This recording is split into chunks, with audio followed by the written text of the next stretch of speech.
구절 읽어드리겠습니다. 잠언 4장 23절인데 여기 앉아 계신 성도님들께서 익히 잘 아는 말씀이라고 생각이 됩니다. 무릇 지킬 만한 것보다 더욱 내 마음을 지키라. 생명의 근원이 이에서 남이니라. 오늘 이 말씀을 기억하시면서 열왕기상 9장 10장을 나누길 원합니다. 한 장씩 다 읽으면 좋겠지만 시간상 저희에게 주어진 시간이 그렇게 많지 않기 때문에 성도님들께서 미리 묵상해 오신 줄 알고 나누겠습니다. 우리가 계속 살펴보는 열왕기상 정반부의 주인공은 솔로몬입니다.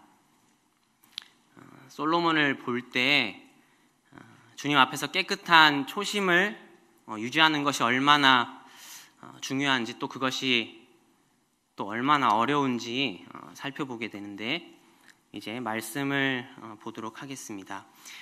열왕기상 8장을 보면 솔로몬이 드디어 식양대로 성전 건축을 마치고 성전을 봉헌하는 모습을 보게 됩니다. 지난 우리 열왕기상 말씀 때에 살펴본 것 같이 이 성전은 솔로몬이 왕 위에 오른 지 4년째 그 되던 해에 기간은 7년이라는 공사 끝에 주님께 드린 성전이었습니다. 우리 9장 1절을 한번 열어보면 좋겠습니다. 9장 1절.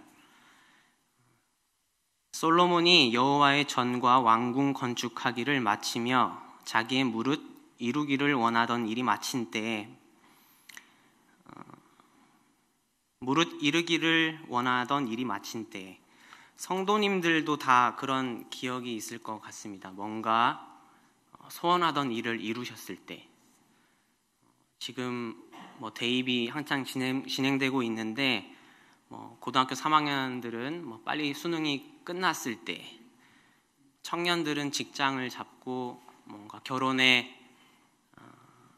했을 때, 제 나이 또래 가정들은 빨리 애들이 컸을 때, 뭔가를 이루었을 때, 그때가 끝이 아니고 그때가 어느 때보다 중요한 때인 것 같습니다. 제가 대학생 때 몽골을 가봤었는데요. 몽골은 평야지대잖아요. 지프를 타고 가다 보면 지평선이 보여요.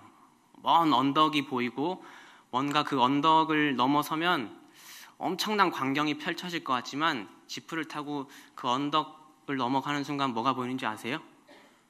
다음 언덕이 보여요. 다음 언덕이 보이고 또 다음 언덕이 보이고, 끊임없이 반복이 되는데, 우리의 인생도 그러지 않을까, 그런 생각이 됩니다. 어떠한 일이 마침이 끝이 아니라 또 하나의 시작인 것 같습니다. 그때 여호와께서 솔로몬에게 나타나셨습니다. 2절 보시겠습니다. 여호와께서 전에 기브온에서 나타나심과 같이 다시 솔로몬에게 나타나사. 솔로몬은 9장 1절에 어떠한 생각을 가졌는지 나타나지 않지만, 여기서 왜 하나님께서 이 시점에 솔로몬에게 두 번째로 나타나셨을까요? 무언가 말씀하시고자 하시는 것이 분명히 있었을 겁니다. 그리고 다시 밑에 구절을 살펴보게 되면 약속의 말씀과 경고의 말씀을 주십니다. 4절 5절입니다. 요약하자면 다윗과 같이 마음을 온전히 해서 하나님께서 명한 것을 지키면 솔로몬 후대의 왕위가 견고하리라는 말씀을 해주십니다. 네, 감사한 말씀이죠. 우리 주일날 강단에서 전해진 말씀을 기억하시면 알겠지만, 항상 약속의 말씀, 축복의 말씀 뒤에 그것보다 더 긴 경고의 말씀, 주의해야 될 말씀이 이어지는 것을 기억하게 되는데, 열왕기상 9장도 예외가 아닙니다. 이어지는 6, 7, 8, 9절 말씀을 보시면 경고의 메시지가 나옵니다. 위에 약속의 말씀보다 더 길죠. 요약하면 하나님의 계명과 법도를 버리고 다른 신을 섬기면 하나님께서 허락하신 땅에서 끊어버릴 뿐 아니라 이 전은 어떤 전입니까? 다윗과 솔로몬의 수건 사업이었던 이 전도 하나님께서 표현이 어떻게 보면 과격할 수도 있게끔 느껴질 수도 있겠지만 던져버리겠다고 말씀하십니다. 던져버리겠다. 그리고 다른 민족으로 하여금 비웃음거리가 되겠다고 경고의 말씀을 해주십니다. 하나님 아버지께서 솔로몬에게 지난 20년간이죠. 두 집은 성전과 그의 왕궁이죠. 마침내 그것을 이뤘을 때 해주실 수 있는 이야기치고는 다소 충격적이지 않습니까? 아버지 다윗과 솔로몬이 정성 들여 준비하고 지었던 그 전이라도 버리겠다. 그것도 성전과 왕궁이 다 완공된 그때. 때로는 우리가 주님을 위해서 무엇인가로 바쁘고 주님의 일로 분주할 때 솔로몬이 우를 범하였던 것 같이 주객이 전도될 때가 있지 않았나 돌아보게 됩니다. 하나님 아버지께서는 성전과 솔로몬 자신의 궁전이 완성되었을 때 그 성전 그것 자체보다 그 성전에 거하시는 분이 더 중요한 분임을 다시 한번 솔로몬에게 상기시켜 주셨습니다. 이 부분에 대해서는 말씀 말미에 다시 한번 나눠드리겠습니다. 우리 9장 지금 이제 9절까지 살펴봤는데요. 우리 9장 10절 이하로 보시면 후반부까지는 여러 가지 이야기들과 업적에 대해서 기술되어 있습니다. 10절부터 14절까지는 두로 왕 히람과의 거래에 대해서 나타나고 있는데요. 솔로몬이 두 집 곧 여호와의 전과 왕궁을 20년 만에 건축하기를 마쳤을 때 그의 아버지의 친구이자 성전 건축에 중요한 재료를 보내준 두로의 왕 히람에게 갈릴리 땅을 선물로 줍니다. 아마도 비용에 대한 대가였을 텐데 얼마나 큰 비용이 들었으면 보시다시피 뭔가 현금으로 지불하지 않고 도시를 주었을까요? 그만큼 그가 건축한 성전과 왕궁이 화려했던 것을 반증해 주는 게 아닐까 싶습니다. 이뿐만 아닙니다. 우리 15절 이하를 보시면 솔로몬의 많은 업적들이 나오게 됩니다. 보시면 여러 가지 국고성, 아마도 곡식이나 재물들을 저장할 수 있는 성을 짓고, 그리고 병거들을 훈련하고 머물게 하는 병거성, 마병성, 그 외에도 그가 예루살렘과 레바논에 그 다스리는 온 땅에 건축하고자 했던 모든 건축물들을 지었습니다.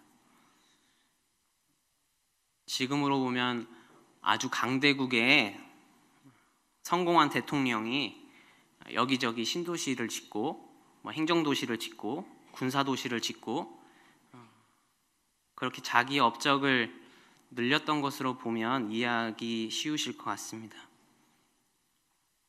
이뿐만이 아니었습니다. 뒤에 보시면 이제 해상으로 무역을 하는 일도 아주 활발하게 했었는데요.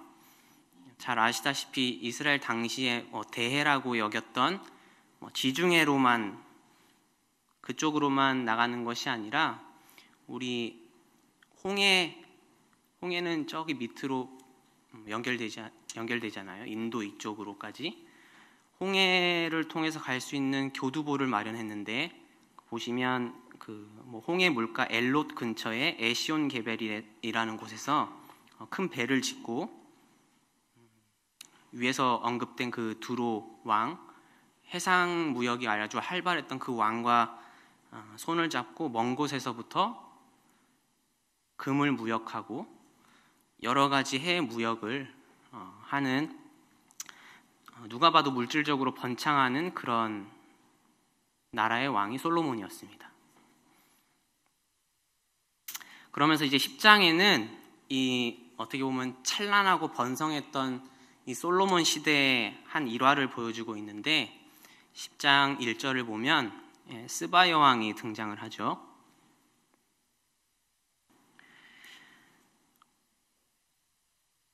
이 스바 여왕이 솔로몬 왕을 방문을 하게 되는데, 예전의 왕들은 서로의 지혜를 논할 때에 서로 문답을 주고받으면서 서로 얼마나 지혜로운지, 또 그 사람의 지혜가 얼마나 깊은지 가늠해 보는 그런 시간을 가졌다고 합니다.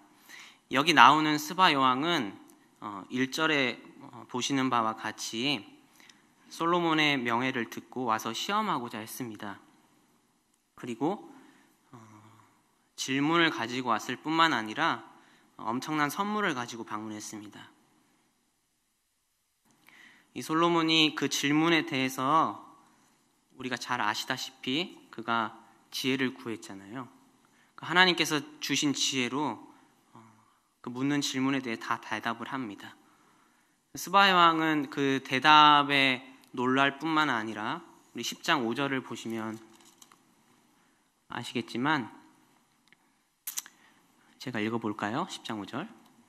그 상의 식물과 그 신복들의 좌석과 그 신하들의 시립한 것과 그들의 공복과 술관원들과 여호와의 전에 올라가는 층계를 보고 정신이 현황하여. 좀 쉬운 말로 그 상에 오르는 음식을 보고, 그 신하들의 입은 옷을 보고, 서 있는 모습들을 보고, 엄청난 건축물의 화려한 장식들을 보고 정신이 현황했습니다. 지금 표현으로 하면 눈이 돌아갔다고 표현하면 되겠죠. 그리고 정말 솔로몬에게서 들은 이 소문은 거짓이 아니구나 칭찬합니다. 그리고 놀랍게도 여호와의 이름을 높이죠. 그럼 이 당대 솔로몬의 부귀영화는 얼마나 됐을까요? 생각해 보시면 다들 금 좋아하시나요? 10장 14절이죠. 네. 한 달란트에 해당하는 금의 무게가 34.2kg라고 하는데요. 다른 표현으로 하면 성인의 6,000명의 임금 정도가 된다고 합니다. 1g을 금시세를 찾아봤더니 44,000원으로 기준했을 때 한 달란트의 가치는 한 150억 정도 되고 150억 원. 그리고 여기 보면 이제 솔로몬의 세입금의 중수가 666금 달란트요라고 돼 있는데, 지금으로 따져보니까 한 10조 원 정도 되더라고요. 당시에 경제 구조나 지금이랑 비교할 바가 안 되겠죠. 그 정도의 세입금이 거쳤습니다. 근데 그것뿐만이 아니라 15절에 보면 그 외에 또 상고와 무역하는 객상과 아라비아 왕들과 나라의 방백들에게서도 가져온지라. 즉 세입금과 별개로 또 다른 엄청난 다른 국가로부터 예물을 받은 것을 알 수 있습니다. 그리고 후에 이어지는 10장 말씀들을 보면 솔로몬은 금으로 방패를 만들었는데, 다들 아시다시피 금은 중금속이 아니잖아요. 영금속이잖아요. 입으로 깨물면 휘어지는, 전장에서 쓸 수 없는 금속이죠. 아마도 그 엄청난 화려한 왕궁이겠죠. 어떻게 보면 성전은 7년을 지었는데 우리 솔로몬의 왕궁은 그 배가 걸렸습니다. 전시용으로 만들었을 것 같습니다. 그리고 그의 보좌, 즉 왕위를 아주 웅장하게 꾸몄습니다. 그리고 그 위용 앞에서 다른 어떤 왕들도 그런 모습을 만들지 않았다고 우리 10장 20절을 보면 그의 왕위가 어떠했는지 한번 상상해 볼 수 있습니다. 그리고 그가 다 마시는 그릇은 금그릇이었습니다. 은기물은 쓰지도 않았는데 그 말인즉슨 은 따위는 귀히 여기지 않았습니다. 얼마나 많았냐면 27절에 보면 예루살렘에서 은은 돌같이 흔했고 백향목은 평지의 뽕나무같이 많았다고 했습니다.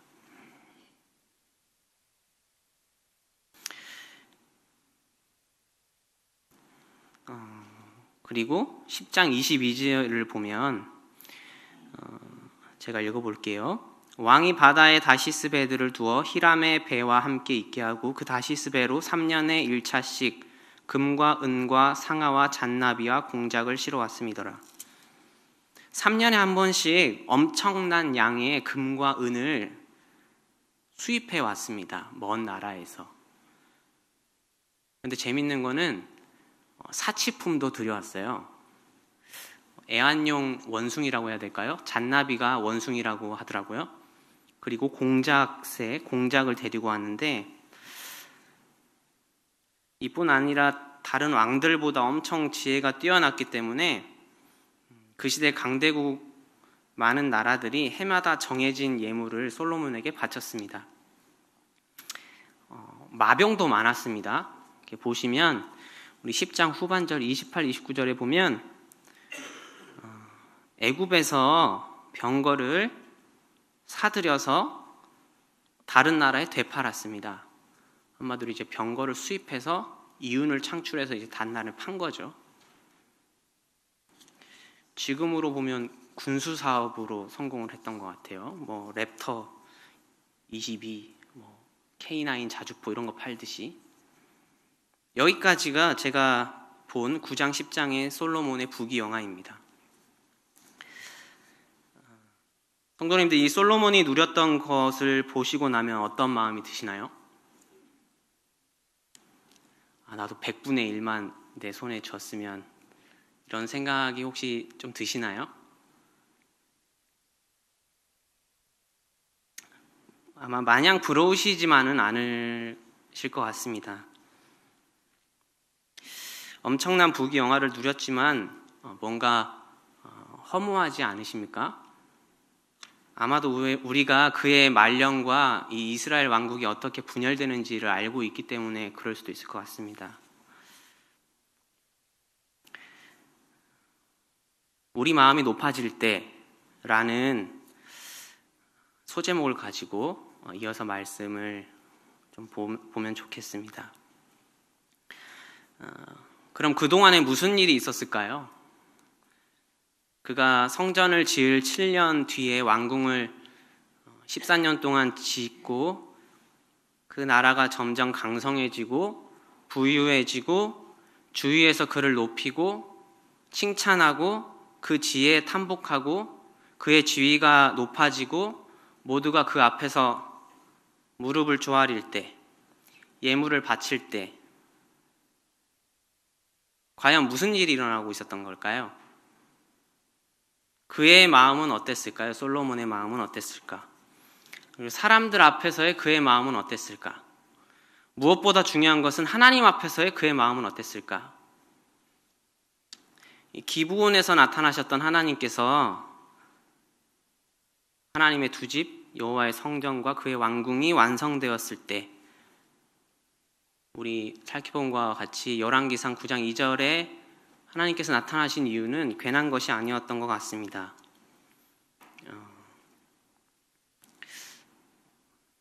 말씀을 준비하면서 저는 제 자신을 많이 돌아보게 됐는데 우리의 모습은 어떤가? 내 모습은 어떤가? 우리가 같이 섬기고 있는 우리의 교회의 모습은 어떤가? 혹시 우리가 직장에서 잘 될 때, 내 사업이 잘 될 때, 내 집값이 오를 때, 교회에서나 직장에서 내 이름이 높여지고 주위에서 나를 좋게 봐주고 칭찬할 때, 아무도 나에게 쓴소리를 하지 않을 때, 세상에서는 성공일지 몰라도 주님 앞에서는 위기인 것 같습니다. 솔로몬이 그랬습니다. 그때 기브온에서 나타난 하나님께서 솔로몬에게 두 번째 나타나셨던 것 같이 우리도 주님을 만나고 주님의 음성을 들어야 된다고 저는 생각이 되어졌습니다. 하나님께 지혜를 얻은 그 솔로몬은 직접 하나님을 만나고 났지만 그런 일이 있었지만 그는 우리 9장 6절에서 9절까지 나온 경고의 말씀대로 그 경고의 말씀에 해당되는 삶으로 타락했습니다. 그런데 겉으로 보기에는 별반 다르지 않았거든요. 이렇게 말씀을 보면 9장 25절입니다.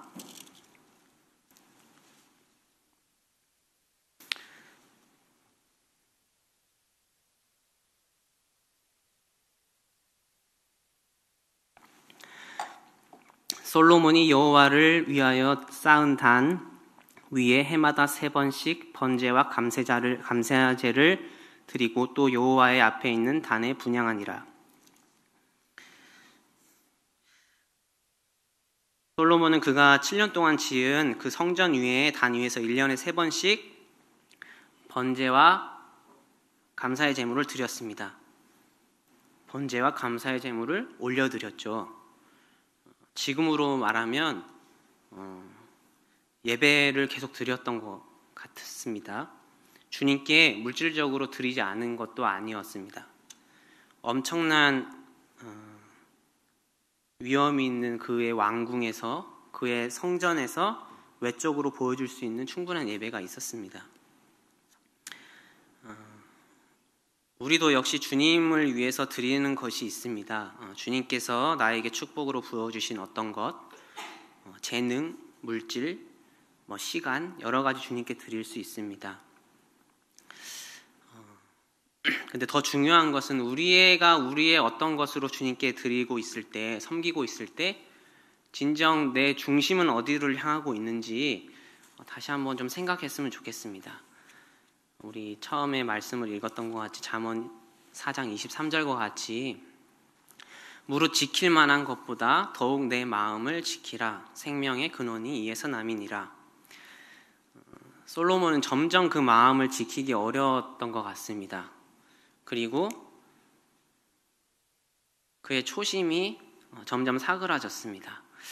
한 해를 시작하시는 이 시점에서 제가 좀 무겁게 얘기하는 걸 수도 있지만 우리 초심에 대해서 많이 생각하지 않으시는지요? 항상 뭔가를 시작할 때 우리 성도님들의 신앙의 여정에 있어서도 그 초심, 주님 앞에서 초심을 잘 지키고 계신지 한번 이런 시간을 통해서 생각해 보면 좋을 것 같습니다. 솔로몬에게 많은 유혹이 있었습니다. 많은 유혹이 있었는데 가장 첫 번째는 무엇보다 물질인 것 같습니다. 물질의 유혹. 정확히 말하면 물질의 탐욕. 말씀을 준비하면서 어떤 책을 참고해 봤는데 그 책 제목은 그리스도의 주재권이라는 책이었는데 그 물질에 대한 부분에서 다루는 부분이 있더라고요. 근데 거기에 당연히 이제 솔로몬의 이야기가 예화로 등장을 했습니다. 거기서 나오는 책 구절이 마음에 와닿아서 같이 한번 제가 읽어볼 테니까 한번 들으시면서 생각해 보시면 좋겠습니다. 합당한 욕망과 제약된 탐욕, 그 사이의 경계선은 희미합니다. 하지만 그 경계선은 그리스도의 주재권 아래에서 뚜렷해집니다. 그럼 합당한 욕망은 어디까지입니까? 생존 본능에 따른 1차적인 욕구, 즉 먹을 것, 직업, 주택, 삶의 기본적인 필요들을 위한 돈은 정상적이고 용납될 수 있을 것입니다. 하지만 개인적으로 차이는 있을 수 있지만 어느 정도 충족된 후 더 많이 가지려는 것, 그것은 선한 동기와 행동을 오염시킵니다. 때로는 목적이 수단을 정당화하게 됩니다. 솔로몬은 아마도 그 경계선을 훌쩍 넘어버린 것 같습니다. 우리 말씀을 보면 하나님께서 세우신 왕이 마땅히 어떻게 행해야 될지 말씀해 주시는 부분이 있는데 다들 잘 아실 거라고 생각이 되는데 한번 찾아보겠습니다. 신명기 17장입니다.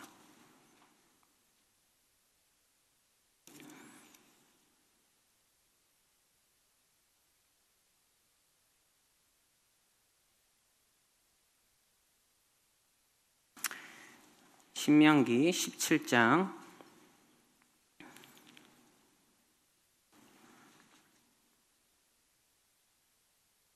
16절 17절입니다. 제가 읽겠습니다.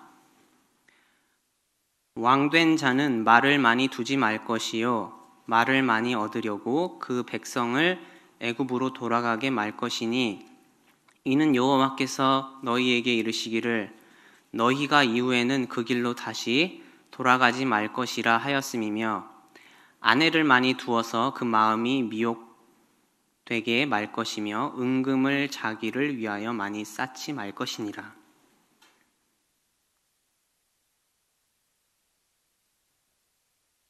솔로몬은 합당한 욕망을 넘어서 욕망의 탐심으로 넘어간 것을, 그리고 왕이 멀리해야 될 것을 무엇보다 더 가까이 했던 것을 우리가 말씀을 통해서 살펴봤습니다.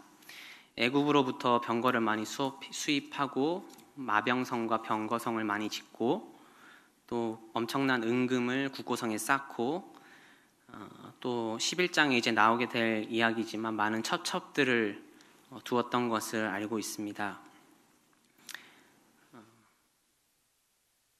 뭔가 가진 사람들만 물질의 유혹에 빠질까요? 우리도 다 마찬가지지 않을까 싶습니다. 그리고 물질에 있어서 정말 조심스러운 얘기지만 합당한 만큼 채워주시고 또 너무 부족해서 또 그것으로 인해서 많은 어려움이 되는 일이 또 없기를 바랍니다. 말씀 찾지 않을 텐데 잠언 30장 8, 9절에 이런 말씀이 있습니다. 나로 가난하게도 마옵시고 부하게도 마옵시고 오직 필요한 양식으로 내게 먹이시옵소서. 내가 배불러서 하나님을 모른다 여호와가 누구냐 할까 하오며 혹 가난하여 도적질하고 내 하나님의 이름을 욕되게 할까 두려워함이니이다. 물질에 대해서 한번 살펴봤고요. 물질의 이상의 것도 있습니다. 권력, 사람을 움직이게 하는 힘, 이런 부분도 우리의 초심을 잃어버리게 하는 중요한 장애물이 될 수 있는 것 같습니다. 물질적인 이상의 것. 솔로몬이 부를 축적한 뒤에 당대의 천하의 왕들보다 되게 승했습니다. 지혜도 재물도, 그리고 예물을 정기적으로 받고 엄청난 권력을 누렸죠. 다른 사람을 움직이게 하는 힘, 결과를 바꿀 수 있을 것 같은 힘. 누군가 그런 표현을 했잖아요. 권력은 술과 같이 사람을 취하게 할 수 있다. 우리가 스바 여왕의 방문 일화를 통해서 볼 수 있듯이 솔로몬의 지혜와 힘과 부귀영화는 비교할 수가 없었습니다. 어떻게 보면 솔로몬은 가랑비에 옷 젖듯이 권력과 교만에 취해갔을 수도 있습니다.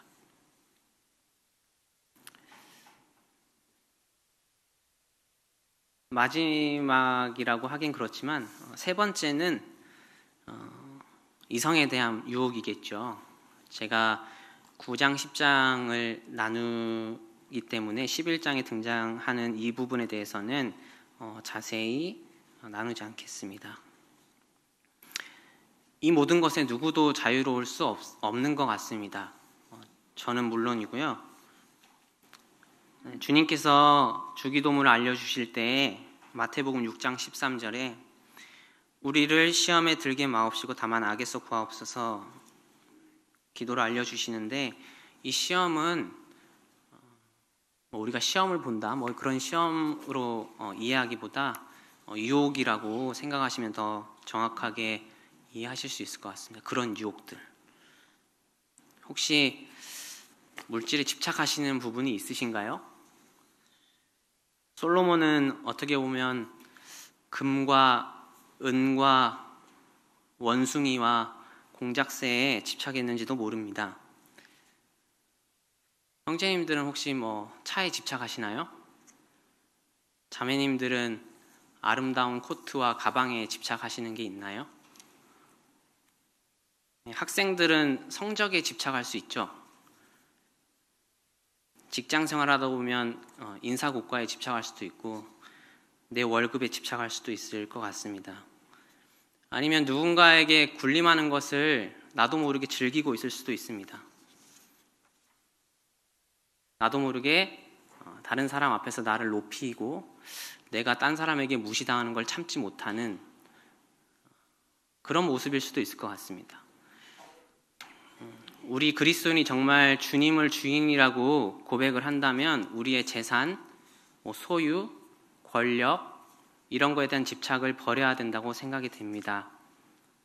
하나님께서 우리가 물질에 집착하고 있을 때 주위에서 그런 일들을 보신 적이 있을 수도 있지만 정말 말도 안 되는 일들이 벌어지는 것을 알 수 있죠. 우리의 건강, 우리 가족 주위에서의 어떤 사고나 죽음, 우리가 이 땅의 것들의 시선이 고정됐을 때 우리가 말을 잘 안 들으면 하나님께서는 우리의 시선을 강권적으로 하늘을 쳐다볼 수 있게 만드시는 것 같습니다. 예수님께서 어리석은 부자 예화를 말씀하실 때 삼가 모든 탐심을 물리치라 사람의 생명이 그 소유에 넉넉한 데에 있지 아니하니라 누가복음 12장 15절에 말씀해 주시고 계십니다. 하나님을 향해 부유한 사람, 하나님과 동행하는 사람이 되기를 소망합니다. 무엇보다 제가 그렇게 되기를 소망하고 우리가 모두 그렇게 되기를 소망합니다. 하나님의 나라는 먹는 것과 마시는 것이 아니요 오직 성령 안에서 의와 평강과 희락이라 로마서 14장 17절 말씀입니다. 하나님 나라는 이 땅에서의 만족 그 이상의 것입니다. 그리고 그런즉 선줄로 생각하는 자는 넘어질까 조심하라. 고린도전서 10장 12절 말씀인데, 사실 이 말씀을 준비하는 제가 최근에 이런 생각을 많이 했거든요. 부끄럽지만. 더 정확히 말씀드리면 뭔가 직장에서 더 좋은 대우를 받고 싶고 직장에서 뭔가 더 좋은 더 영향력 있는 위치에 서고 싶었던 그런 제 자신을 참 보고 나서 참 부끄러운 마음이 들었습니다. 그러면서 이제 말씀을 준비하는데 저에게 이런 말씀을 주시는 이유가 있구나, 좀 그런 생각이 돼서 이런 부분에 대해서 성도님들과 이렇게 나누게 되었습니다. 그래서 저를 제가 지금 다니고 있는 직장에 두신 이유, 처음에 그쪽으로 인도하신 이유가 분명히 있는데 그런 초심을 제가 점점 잃어버리는 거예요.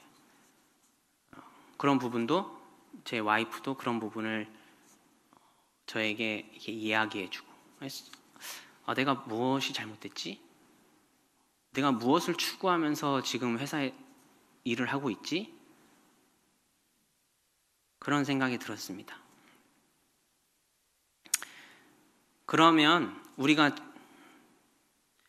이렇게 뭔가 하나님께서 말씀해 주실 때 정신 차려야지. 내가 사탄의 속임수에 놀아났구나. 내가 곁길로 빠졌구나. 깨달았을 때 어떻게 하지? 라는 생각이 들 때 어떻게 해야 될까요?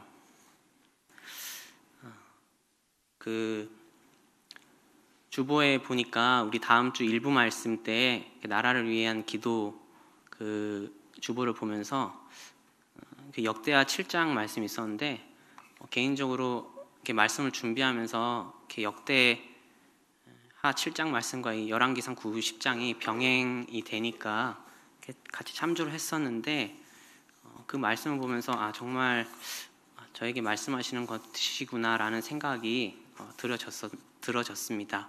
그 말씀 한번 찾아보면 좋겠습니다.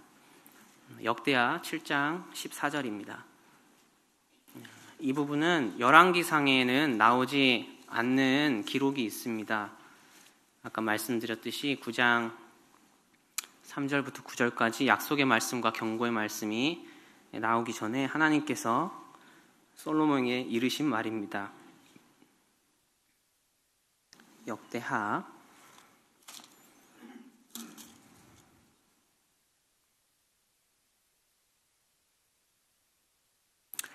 솔로몬에게 두 번째 등장하신 그 부분인데 제가 13절, 14절을 읽겠습니다.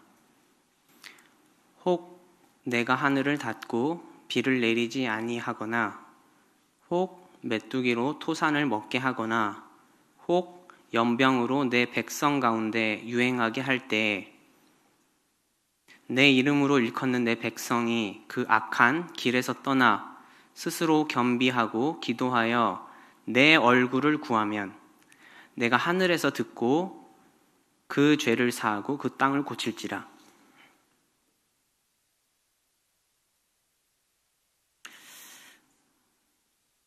우리가 물론 이스라엘 백성에게 얘기하신 말씀해 주신 거지만 우리에게 적용했을 때 우리가 뭔가가 잘못됐구나, 내가 초심에서 벗어났구나, 내가 뭔가 하나님께서 말씀하시려는 것이 있나 생각이 될 때 정말 내 이름으로 일컫는 내 백성이 우리들이 그 악한 길에서 정말 회개하고 우리가 어디서부터 떨어졌는지를 알 때 그때 스스로 우리 자신을 돌아보고 우리가 스스로 겸비하고 기도하여서 우리 하나님의 얼굴을 구하면 좋겠다는 생각이 들었습니다. 우리가 악한 길에서 떠나서 스스로 겸손하여서 우리 하나님 아버지 그분 자체를 구했으면 좋겠습니다.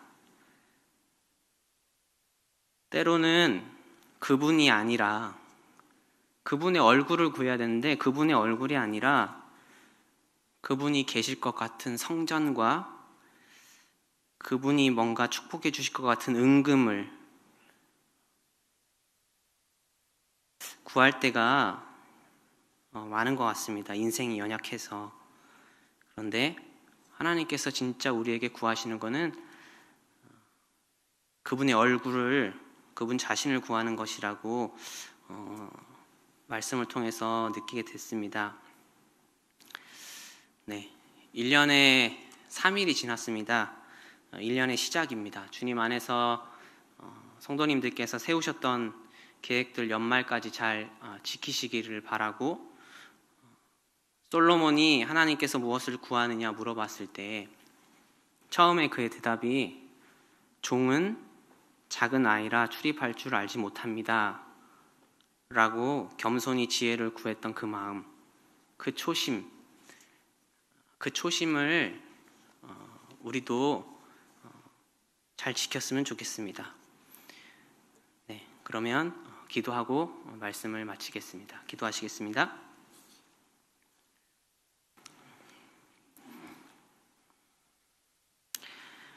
무릇 지킬 만한 것보다 더욱 내 마음을 지키라. 생명의 근원이 이에서 남이니라.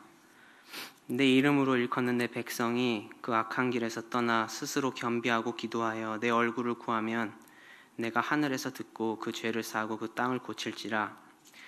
하나님 아버지 감사를 드립니다. 오늘 참 부족한 자의 입술을 통해서 하나님의 말씀을 대언하게 해주셔서 감사를 드립니다.